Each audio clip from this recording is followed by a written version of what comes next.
मेरे पति के मरने के बाद जब मैं रात को सोती थी तो ऐसा लगता कि मेरे साथ कोई सो रहा है।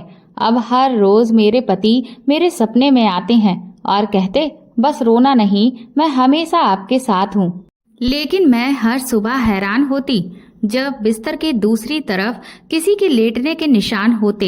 एक दिन रात को ये जानने के लिए मैंने अपने साथ किसी और को लेटने पर मजबूर किया और फिर आधी रात को, मेरा नाम सुहाना है, मैं आपको अपनी ऐसी कहानी सुनाने जा रही हूँ जिसको सुनकर आप भी सोच में पड़ जाएंगे। मेरे साथ भी कुछ ऐसा ही हुआ था जिस पर मुझे भी यकीन नहीं आता था, लेकिन जो कुछ मेरे साथ हुआ मेरे लिए यकीन करना जरूरी बन गया था। मगर मैं सच्चाई का पता लगाना चाहती थी।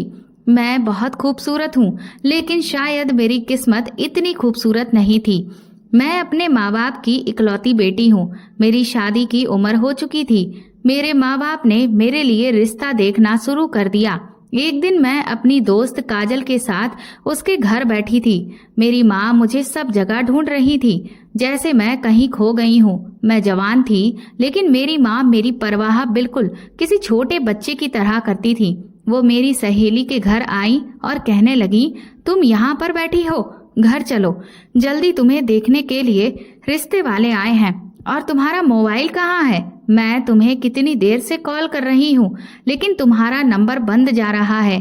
अपना फोन क्यों बंद कर रखा है तुमने? मैंने माँ से कहा, मेरे फोन की बैटरी खत्म हो गई होगी, शायद इसीलिए बंद हो गया होगा। मैं अपने घर जाने के लिए तैयार हो गई। तभी मेरी सहेली मेरे साथ चलने लगी। घर जाते जाते मैंने थोड़ा सा मेकअप कर लिया और चाय को हाथ में लेकर लड़के वालों के सामने चली गई। वो लोग मुझे देखकर हैरान ही रह गए। उन्होंने कहा कि बहुत ही प्यारी लड़की है, हमें आपकी बेटी बहुत पसंद आई है। हम अपने भाई के लिए ऐसी लड़की ही तलाश कर रहे थे। उन्होंने बताया कि उनके माँ बाप नहीं हैं, यानी मुझे देखने के लिए लड़के की बहनें आई हुई थीं। वह 3 बहनें थीं और तीनों की शादी हो गई थी, इसलिए वह अपने छोटे भाई के लिए प्यारी सी लड़की ढूंढ रही है। और कहने लगी कि हमारे भाई का घर भी अलग है। ये रिश्ता बहुत अच्छा था। लड़का ज्यादा खूबसूरत नहीं था, लेकिन रिश्ते से इनकार करने वाली भी कोई खास वजह भी दिखाई नहीं दे रही थी। खैर, लड़का इतना भी बुरा नहीं था, बस उसका थोड़ा सा रंग सांवला था। मेरी माँ ने तो इस रिश्ते के लिए फौरन ही हाँ कर दी। इस लड़के की बहनों की यही शर्त थी कि शादी जल्द से जल्द हो जाए, क्योंकि वह तीनों बहनें ही अपने ससुराल में रहती थीं और उनके पास इतना वक्त नहीं था कि वह अपने मायके में भी वक्त गुजार सकें। इनमें से एक बहन तो शहर से बाहर रहती थी, लेकिन अभी अभी अपने भाई के लिए लड़की देखने के लिए कुछ दिनों के लिए आई हुई थी। मेरी माँ ने कहा कि रिश्ता हाथ से ना निकले, क्योंकि अकेला घर है। लड़का भी अच्छा खासा पढ़ा लिखा और अमीर है, और सबसे अच्छी बात ये थी कि इस लड़के के घर मेरे घर से काफी करीब था। ये बात तो हमें भी पता थी कि इस घर में कोई लड़का है जो अकेला ही रहता है, इसके माँ बाप नहीं है। लेकिन क्योंकि इस घर में कभी कोई औरत नहीं थी, इसलिए वहाँ कोई आता जाता भी नहीं था, और हमने भी कभी उसके साथ ज्यादा मेल मिलाप भी नहीं रखा। मुझे क्या पता था कि इस घर से मेरे लिए रिश्ता आ जाएगा। जिस लड़के से मेरी शादी होने वाली थी उसका नाम सुमित था। सुना था कि जिस लड़के से शादी होने वाली है वो काफी अच्छा और मेहनती लड़का है। कुछ दिनों बाद ही मेरी उससे शादी हो गई और मैं शादी करके अपने ही पड़ोस में चली गई। जब मेरा दिल करता है तो अपने मायके चली आती हूँ।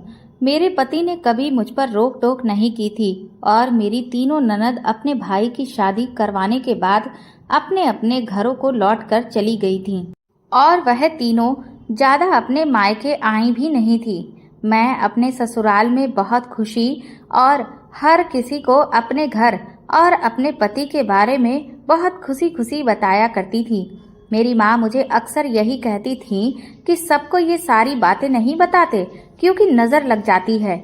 ऐसा आराम और अच्छा पति हर किसी की किस्मत में नहीं लिखा होता, जिसमें ना कोई सास ससुर, ना देवर, ना जेठ और ना ही ननद हो, बस बड़ा घर और पति भी इतना प्यार करने वाला हो, जिसकी ख्वाहिश तो आज हर लड़की करती है। लेकिन मेरे मुंह से तो ये बात निकल ही जाती थी कि मैं इस ससुराल में बहुत खुश रहती हूँ और मेरे पति बहुत अच्छे हैं, क्योंकि मैं शादी के बाद बहुत ही ज्यादा खुश थी। एक दिन मेरे पति ने मुझसे कहा कि शाम को मैं तुम्हें शॉपिंग पर ले जाऊंगा। मैंने सोचा कि सुमित मेरे लिए इतना सब कुछ करते हैं तो मुझे भी उनके लिए आज शाम अपने हाथ से बहुत अच्छा खाना बनाना चाहिए, जबकि मेरे घर का खाना मेरे नौकर बनाते थे। एक बीवी अपने पति के लिए आखिरकार कर भी क्या सकती है, या तो अच्छे से तैयार हो जाए या फिर उसके लिए उसकी पसंद का खाना बनाए और उसकी हर बात माने। मैं भी ये सब कुछ करती थी। मैंने अपने पति की पसंद का खाना बनाया था। वह घर पर आए और बहुत खुश थे। उन्होंने मुझसे कहा कि शाम को मैं तुम्हें बहुत अच्छी शॉपिंग करवाऊंगा और कहने लगे कि रात का खाना भी हम लोग फिर बाहर कहीं चलेंगे खाने। मैंने अपने पति को बताया कि मैंने आपके लिए आपकी पसंद का खाना बनाया है, इसीलिए हम घर पर ही खाना खा लेते हैं। वह मेरी ये बात सुनकर बहुत खुश हुए और हम लोग खाना खाने बैठ गए। लेकिन खाना खाते ही अचानक ना जाने सुमित को क्या हुआ कि वह एक तरफ गिर गए। मुझे लगा कि वह मुझसे मजाक कर रहे हैं या फिर एक्टिंग कर रहे हैं, लेकिन जब मैंने चेक किया तो वह बेहोश हो चुके थे। मैं बहुत ज़्यादा परेशान हो गई थी। मैंने सुमित को उठाने की बहुत कोशिश की, लेकिन वह होश में नहीं आए। मुझे कुछ भी समझ में नहीं आ रहा था कि मैं क्या करूं। मैं अपने घर की तरफ भागी। मैंने देखा कि मेरे घर पर कोई नहीं था और ताला लगा हुआ था। मैंने जल्दी से एम्बुलेंस को बुला लिया और अपने पति को अस्पताल के डॉक्टर के पास लेकर गई तो डॉक्टर ने उन्हें अच्छे तरीके से देखा। मैंने डॉक्टर को सब कुछ बताया कि सुमित बिल्कुल ठीक थे और हम लोग बैठे हुए खाना खा रहे थे। पता नहीं इनको अचानक से क्या हो गया और ये बेहोश हो गए। ये कोई नए डॉक्टर थे। उन्होंने मेरी तरफ हैरान होकर देखा। उन्होंने बताया कि वो मेरे पति को जानते हैं। वो कहने लगे कि ये तो मेरे भाई का दोस्त है। मैंने कहा, देखिए ना जाने मेरे पति को क्या हो गया है, प्लीज आप इनको ठीक कर दीजिए। वो सुमित को अंदर ले गए और इधर मैं काफी परेशान होकर बाहर ही बैठ गई थी। मेरे हाथ पैर कांपने लगे थे। मुझे कुछ भी समझ में नहीं आ रहा था कि ये सब क्या हो गया है। डॉक्टर बाहर आए। मैं अचानक ही खड़ी हुई और उनके पास जाकर पूछा कि बताइए डॉक्टर, मेरे पति को क्या हुआ है। उन्होंने मुझसे कहा कि आपके पति को हार्ट अटैक आया था और अब उनकी आखिरी सांसें चल रही हैं। ये सुनकर के तो मेरे कदमों तले से जमीन निकल गई। डॉक्टर ने कहा कि अपने पति से आप मिल सकती हैं। वैसे हम ऐसे मरीज से किसी को भी मिलने नहीं देते हैं, लेकिन आपके पति मेरे भाई के दोस्त हैं, इसलिए हम आपको अंदर जाने की इजाज़त दे देते हैं। वह डॉक्टर बहुत अच्छे थे। उनका नाम डॉक्टर रतन था। वह शायद इस अस्पताल के नए डॉक्टर थे। वह बहुत ही जवान थे और कम उम्र के भी डॉक्टर थे। मैंने उनको थैंक यू कहा और मैं अंदर चली गई। लेकिन अंदर गई तो पता चला कि मेरे पति अब इस दुनिया में नहीं रहे। शायद मैंने देर कर दी। मैं बहुत बुरी तरह से रोने लगी। मेरी हालत बहुत अजीब हो गई थी। मेरे पति की मौत के बाद मेरे माँ बाप मुझे अपने घर ले गए थे। अपने पति की मौत के बाद मैं अपने कमरे में बैठी रो रही थी। रोते रोते ही मेरी आंख लग गई और मैं गहरी नींद में चली गई। जब मेरे पति मेरे सपने में आए और उन्होंने आकर मेरा हाथ पकड़ा, मेरे सर पर प्यार से हाथ फेरा और कहने लगे, तुम्हें रोने की कोई जरूरत नहीं है, क्योंकि मैं तुम्हें रोता हुआ नहीं देख सकता। मैं चाहता हूँ कि तुम पहले की तरह खुश रहो जैसे तुम पहले रहती थी, और तुम्हें अपने मायके में रहने की कोई जरूरत नहीं। तुम वहीं हमारे घर पर जाकर ही रहो जहाँ तुम और मैं रहा करते थे, और हंसी खुशी रहो। तुम फिक्र मत करो, सब कुछ ठीक हो जाएगा। मैंने कहा, सुमित, तुम्हारे बगैर कैसे कुछ ठीक हो जाएगा। मैं तो तुमसे बहुत मोहब्बत करने लगी थी।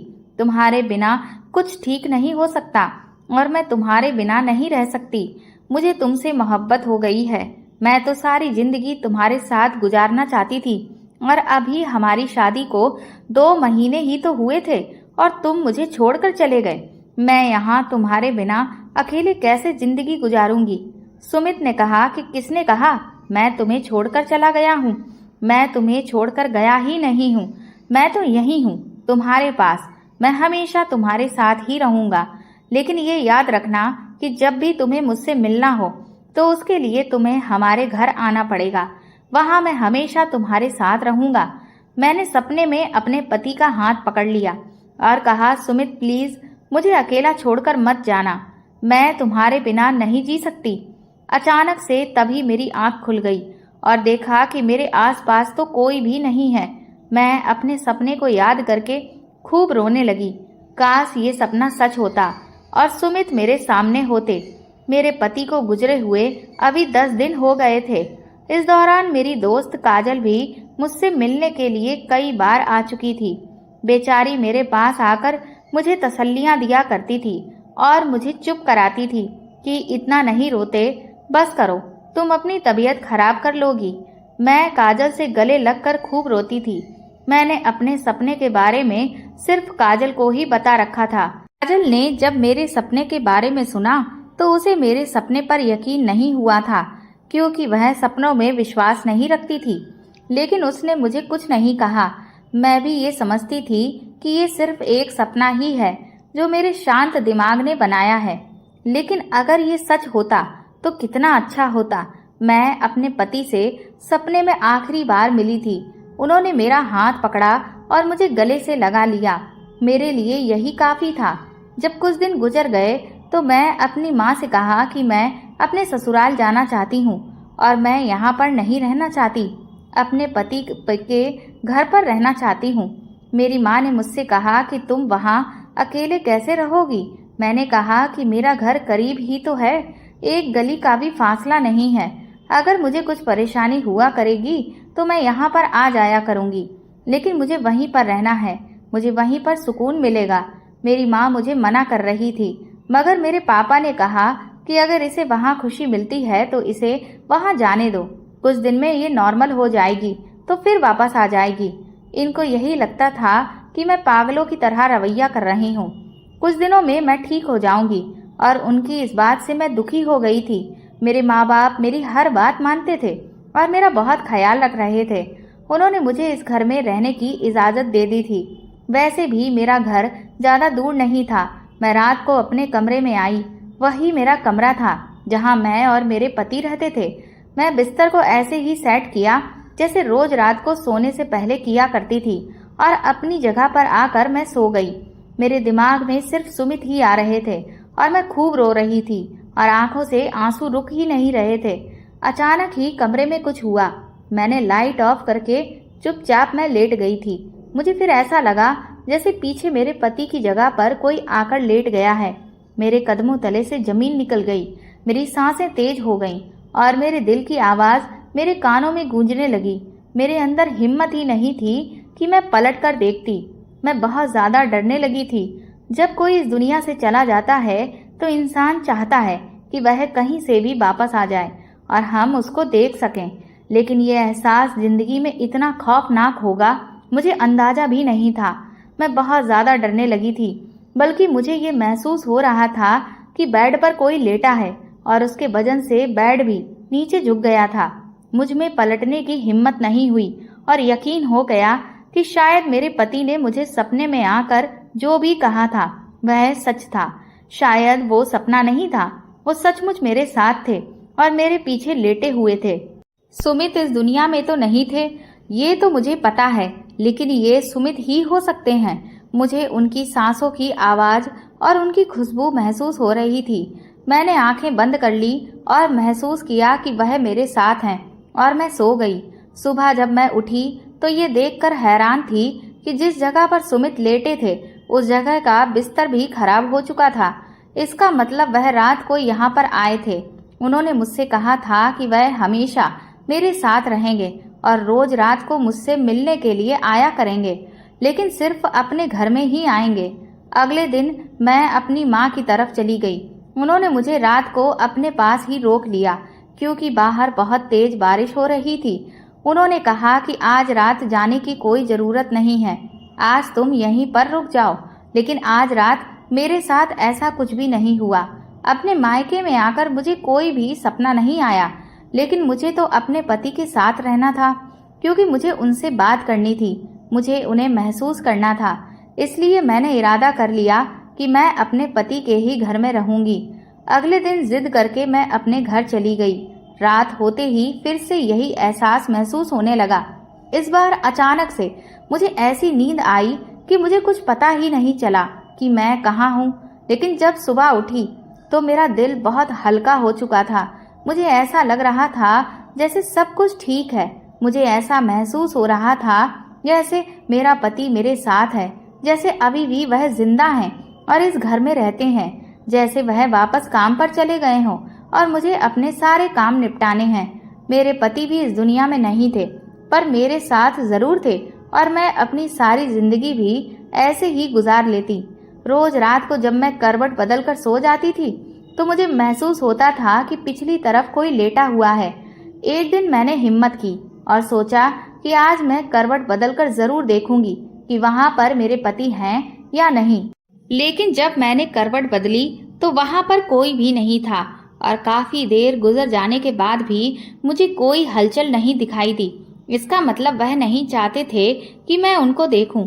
मैं सिर्फ सुमित को महसूस कर सकती थी और मेरे लिए इतना ही काफी था और मैं यही कर रही थी। मेरी सहेली काजल जब मेरे घर मुझसे मिलने के लिए आई तो उसने मुझसे कहा कि तुम तो पहले से काफी बेहतर लग रही हो, तुमने अपने आप को संभाल लिया है।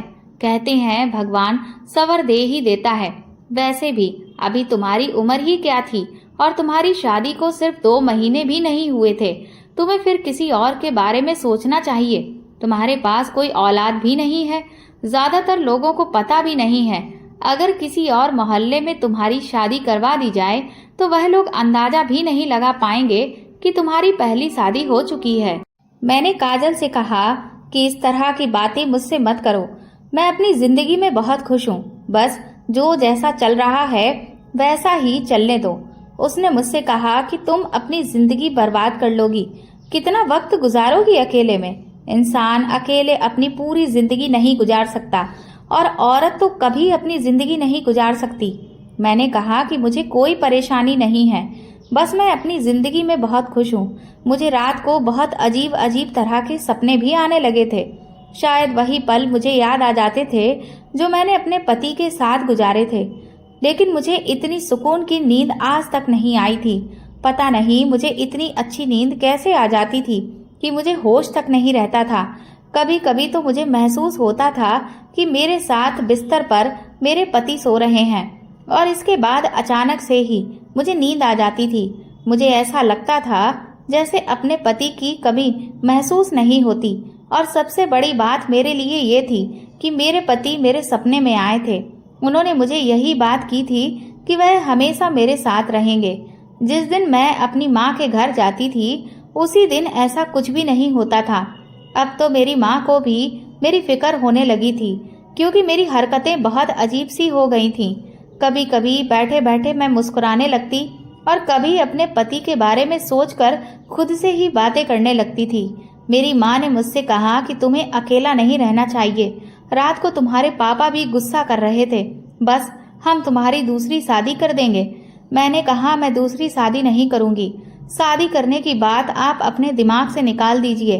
पहले मैंने आप लोगों की मर्जी के मुताबिक शादी कर ली थी, फिर क्या हो गया? मेरे साथ किस्मत ने ये क्या कर दिया? अब मैं फिर से शादी नहीं करना चाहती। मैंने ये बात ऐसे कही थी कि जैसे ये मेरा आखिरी फैसला है।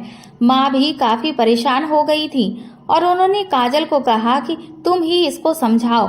वो भी बार बार मुझसे बात करने के लिए आई थी। एक दिन वह मुझे अपने घर ले गई। उसके घर में फंक्शन हो रहा था, वहाँ पर बहुत सारे मेहमान बैठे हुए थे। तभी मेरी नज़र उस डॉक्टर पर पड़ी जिसने मेरे पति का इलाज किया था। मैंने काजल से पूछा कि ये यहाँ पर क्या कर रहा है, तो काजल ने मुझे बताया कि दरअसल ये मेरा दोस्त है और ये मेरे साथ में ही पढ़ता था। मैंने कहा कि तुमने कभी इसके बारे में मुझे बताया ही नहीं। फिर उसने बताया कि वह बहुत अमीर है और दूसरे शहर में रहता है और अब उसकी जॉब यहाँ के ही एक अस्पताल में लगी हुई है, इसीलिए ये अभी यहीं पर शिफ्ट हो गया है। इसलिए अब ये मेरे घर भी आता जाता रहता है। मैंने कहा ये वही डॉक्टर है जिसके हाथों में मेरे पति ने अपनी आखिरी सांस ली थी। काजल ने मुझे बताया कि उसको पता है, वह तुम्हें जानता है और तुम्हारे पति को भी जानता है, क्योंकि उसके भाई के साथ तुम्हारे पति की दोस्ती थी और ये दोनों एक साथ काम किया करते थे। काजल ने कहा कि शायद मेरी शादी भी इसी के साथ हो, क्योंकि मेरी फैमिली को ये लड़का बहुत पसंद आया है और हमारे रिश्ते की बात भी चल रही है। हम दोनों एक दूसरे से कभी कभी बात कर लिया करते हैं। मैंने कहा कि मुबारक हो, जल्द ही तुम्हारी इस लड़के से शादी हो जाए। डॉक्टर की बीवी बनना तो बड़ी बात होती है और ये इंसान देखने में भी काफी हैंडसम था और नेचर भी उसका अच्छा था। वो कहने लगी, देखो क्या होता है आगे। मैं अपनी सहेली के लिए बहुत खुश थी। मैं हर वक्त अपने पति के बारे में सोचती रहती थी। वह वक्त जो मैंने अपने पति के साथ गुजारा और फिर जो मेरे साथ हुआ, जिस तरह से सुमित अचानक से इस दुनिया से चले गए। हम लोग जब साथ में बैठे थे, प्यार मोहब्बत की बातें कर रहे थे। सुमित कह रहे थे कि मैं तुम्हें शॉपिंग पर लेकर जाऊंगा, आज तुम बहुत खुश हो जाओगी। और वह मेरी जिंदगी का सबसे मनहूस दिन था। मुझे नहीं पता था कि मेरे पति को दिल का दौरा पड़ा है। उस डॉक्टर ने कहा था कि किसी को भी ये अचानक हो सकता है और जिन लोगों को दिल की परेशानी होती है, जब तक उन्हें पता चलता है तब तक मामला बहुत ज्यादा खराब हो जाता है। हमारे रिश्ते को नजर लग गई थी। मेरी माँ ठीक कहा करती थी कि अपनी खुशियों के बारे में सबको नहीं बताते हैं, लेकिन मैं तो बताती रहती थी। और फिर किसी की नजर ऐसी लगी थी कि मेरी तो सारी दुनिया ही उजड़ गई थी। मैं अपने पति का ख्याल अपने दिल से नहीं निकाल सकती थी। मैं हमेशा परेशान रहने लगी, बस यही सोचती रही कि काश मेरे साथ ऐसा ना होता। आखिर मेरे साथ ऐसा क्यों हुआ? मेरा दिल बहुत उदास रहने लगा था। काजल के घर पर एक औरत आई हुई थी जो मुझसे बहुत ही प्यार से बातें कर रही थी। उन्होंने मुझे मेरे पति के बारे में पूछा। मैंने उन्हें अपनी सारी कहानी बता दी। मैंने उनसे पूछा कि जब कोई दुनिया से चला जाता है तो क्या वो दुनिया में वापस आ सकता है। उन्होंने कहा कि ऐसा बिल्कुल नहीं हो सकता, क्योंकि जब एक बार शरीर से आत्मा निकल जाती है तो फिर वो आत्मा भगवान के पास चली जाती है और फिर ये नामुमकिन है कि कोई भी आत्मा भगवान के पास से वापस आ जाए। मैंने कहा कि लेकिन ऐसा भी होता है कि मरे हुए लोग आपका साथ चाहते हो, वो मरे हुए लोग वापस आ जाते हो। तो वो औरत कहने लगी कि वो लोग नहीं होते, बल्कि तो वो उनकी आत्मा होती है जो आपके दिमाग के साथ में खेल खेल रही होती है और आपसे झूठ बोल रही होती है, आपको इस्तेमाल कर रही होती है। मैं उनकी ये बात सुनकर बहुत डर गई थी। इसका मतलब ये था कि वो मेरे पति नहीं, उनकी आत्मा है जो कि भटक रही है। मुझे बहुत डर लगने लगा था। मुझे समझ में नहीं आ रहा था कि मैं क्या करूं। मैं बार बार उस औरत की तरफ देखे जा रही थी कि आखिर इन्होंने मुझे ये क्या बात कह दी कि उनकी बातें सुनकर मैं अब सोच में पड़ चुकी थी। मैंने उनके पास आकर उनको अपने पति के सपने में आने वाली बात भी बता दी। फिर उन्होंने मुझसे कहा कि देखो बेटा, ऐसा कुछ नहीं है, तुम्हें कोई वहम हो रहा है। उन्होंने मुझसे कहा कि तुम एक काम करो, तुम उस घर में अकेले रहना छोड़ दो, क्योंकि जब तक तुम अकेले रहोगी तुम्हें ये वहम होता ही रहेगा। मैंने कहा कि अगर मैं अपने मायके में होती हूँ तो तब तो ऐसा नहीं होता। उन्होंने कहा कि ठीक है, तो तुम उस घर में नहीं रहो, वहां पर क्यों रहती हो? इस बात को अपने दिमाग पर सवार मत करो। मेरा दिल अभी भी नहीं मान रहा था और जो सपना मैंने देखा था फिर उसका क्या था? मुझे बहुत डर लग रहा था। मैंने सोच लिया था कि मुझे क्या करना है। मैंने ये सारी बात अपनी सहेली को बता दी थी। मैंने उससे कहा कि तुम एक रात मेरे साथ उस घर में रहोगी। उसे भी डर लग रहा था, लेकिन मैंने उससे बात की और फिर उसे मना लिया।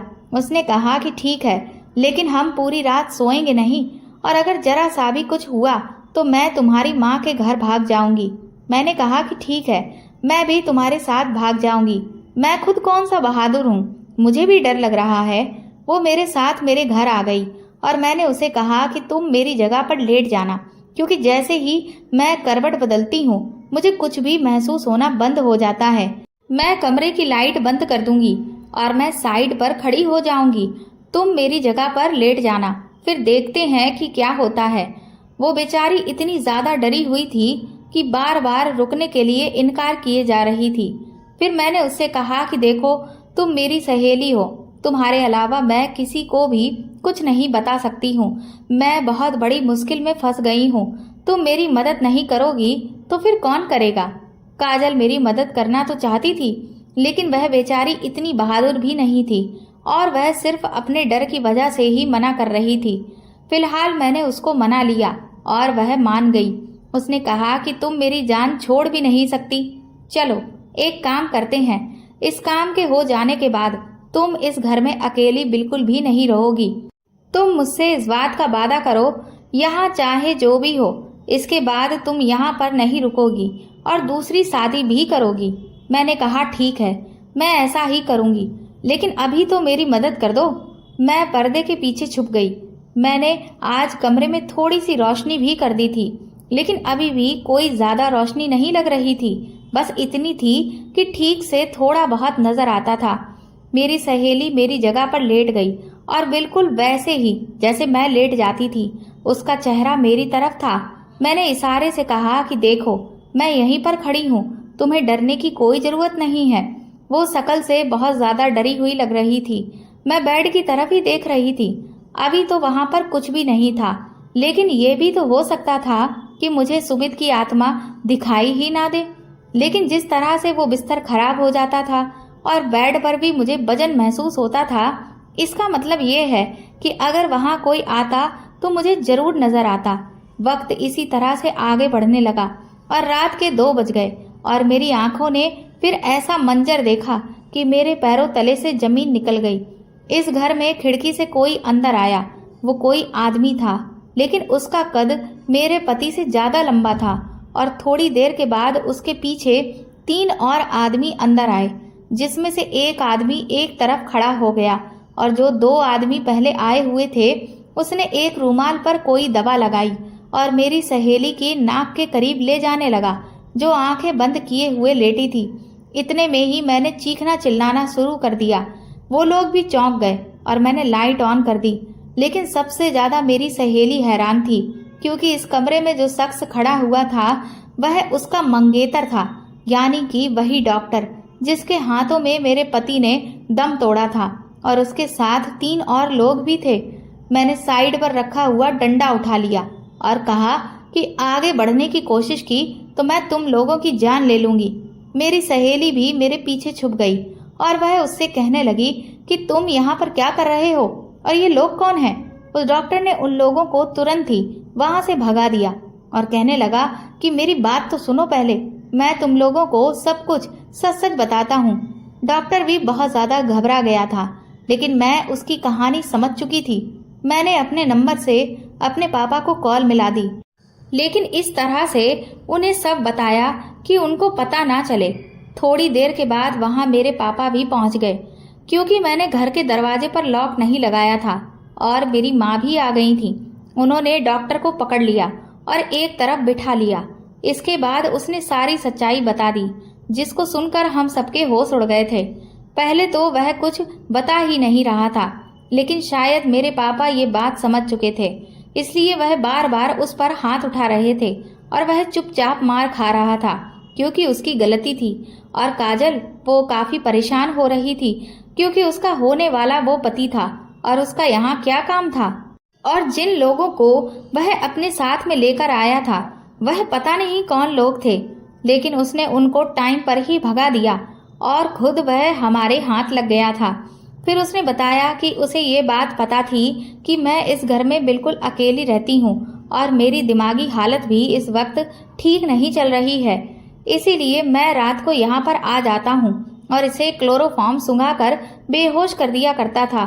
फिर मेरे साथ मेरे कुछ दोस्त भी आ जाया करते थे और वो ये समझती थी कि उसके पति की आत्मा आई है, जबकि उसके पति की आत्मा नहीं बल्कि मैं ही होता था। एक बार उसने देखा भी था तो मैं बेड के पीछे छुप गया था, इसलिए वह पलटकर कभी भी नहीं देखती थी। मेरे पापा ने उस डॉक्टर के मुंह पर थप्पड़ दे मारा, लेकिन मैं ये सोच रही थी कि इसको ये सब कुछ कैसे पता चला कि मैं अपने पति के बारे में इस तरह से सोचती हूँ। इसको इस बारे में किसने बताया, क्योंकि मुझे तो ये सब कुछ सपने में आया था। जब मैंने उससे सवाल किया तो उसने काजल की तरफ देखा और काजल ने अपना सर झुका लिया। काजल ने बताया कि हम दोनों एक दूसरे से फोन पर बात करते थे। तुमने मुझे ये बात बताई तो मैंने उसको भी बता दी। लेकिन मैंने इस तरह से इसको नहीं बताई थी। मैंने तो बस ये कहा था कि मेरी बेचारी सहेली बहुत दुखी है। अजीब अजीब से उसे आजकल सपने आते हैं और वह ये समझती है कि उसके पति की आत्मा रोज रात को उसके पास आती है उससे मिलने के लिए और फिर उसके बाद उसके साथ में ही सो जाती है। मुझे क्या पता था कि ये इंसान इतना घटिया है कि ये इस बात का फायदा उठा लेगा। मैंने तो उसको ये बात बस ऐसे ही बता दी थी। मैंने जब अपनी सहेली के मुंह से पूरी बात सुनी तो मैंने अपना सर पकड़ लिया। मेरे साथ इतना बड़ा हादसा हो गया था। मैं खड़े खड़े ही बेहोश हो गई। मेरे पापा ने उस डॉक्टर को पुलिस के हवाले कर दिया। काजल ने उसके साथ अपने सारे रिश्ते खत्म कर लिए और मैं फिर से अपनी जिंदगी के एक बहुत बड़े दुख से निकलकर दूसरे दुख में चली गई थी। ये मेरी गलती थी। मैंने इन सारी चीजों को अपने दिमाग पर सवार किया हुआ था। जब एक इंसान इस दुनिया से चला जाता है तो वह वापस नहीं आ सकता। ऐसे ही कुछ दिन गुजर गए। काजल ने अपने घर वालों को ये सारी बात बता दी और उस लड़के की पूरे शहर में खूब बेइज्जती हुई। उसकी नौकरी भी चली गई। उसकी जमानत हो गई थी, लेकिन अब उसे कोई भी नौकरी नहीं दे रहा था। मैं तो हैरान थी कि वह एक डॉक्टर था और डॉक्टर होकर उसने इतनी घटिया हरकत की। उसने मुझे जिस दिन पहली बार देखा था उसी दिन मुझे ऐसे देख रहा था कि जैसे मेरा दीवाना हो गया हो। मैंने अपने पति का घर बेच दिया और मैं अपनी माँ के साथ ही रहती हूँ। फिलहाल किसी से भी मैं शादी नहीं करना चाहती क्योंकि मैं अपने आप को वक्त देना चाहती हूँ। मैंने सोचा है कि मैं अपनी जिंदगी को सही से जीऊंगी। मैं जॉब करना चाहती हूँ ताकि मैं घर से बाहर निकलूं तो मेरा ध्यान अपने बीते हुए कल की तरफ ना जाए। ये जमाना कितना बुरा है, किसी की भी मजबूरी का फायदा उठा लेता है। यहाँ पर तो लोग मरे हुए लोगों को भी नहीं छोड़ते। मुझे अंदाजा नहीं था कि मेरी किस्मत इतनी भी बुरी हो सकती थी। पता नहीं मुझे किसकी नजर लग गई थी। क्या किसी ने ये सब कुछ मेरे साथ करवाया था या मेरे लिए बद्दुआएं की थी? मैं कुछ भी नहीं जानती थी, लेकिन मेरे साथ बहुत बुरा हुआ था। मैं अपने आप को बिजी रखना चाहती हूँ। फिलहाल तो मुझे अच्छी नौकरी मिल गई है और मैं अपनी जिंदगी में आगे बढ़ने की कोशिश कर रही हूँ। तो दोस्तों, आपको ये कहानी कैसी लगी हमें कमेंट करके ज़रूर बताएं और प्लीज़ इस कहानी को ज़्यादा से ज़्यादा शेयर और लाइक करके मेरे चैनल को सपोर्ट करें।